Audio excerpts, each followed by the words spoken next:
সমিতির আয়োজনে আজকে প্রতিবাদ পুরস্কার বিতরণ অনুষ্ঠানে প্রধানমন্ত্রী নওগাঁ জেলা বিএনপির সংগ্রামী সুযোগ্য সভাপতি জেলা পরিষদের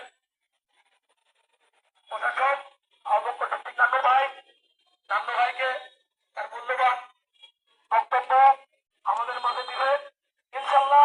পাশাপাশি আমার একটা কথা আছে নান্নু ভাইয়ের কাছে, সেটা হলো অবশ্যই দ্বিগুণ ভাই বললো এক কথা বারবার বলা ভালো না। ভাই বর্তমানে আমাদের এখানে 10টা লোক মারা গেছে ভাই ভাই না, আমাদের 10টা লোককে আমাদের সংগঠন থেকে 43,000 টাকা করে দিয়েছি। পাশাপাশি মৃত্যুদান পুণ্যদান আমরা বিভিন্ন সময় দিয়ে রাখছি ভাই। এখন এমন একটা অবস্থান আমরা বিরাজ করতেছি, আমাদের সংগঠন একদম আমাদের যে অফিসের মধ্যে পানি পড়তেছে।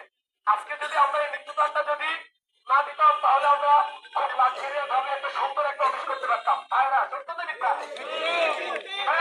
আমাদের কার্যকরী পরিষদের নেতারা তাদের বেতন বোনাস আমরা এ যাবৎ পর্যন্ত 1 টাকা নিইনি। কাদের জন্য নিইনি? আপনাদের জন্য আমরা নিই। তো ভাই অবশ্যই আমাদের বিষয়টা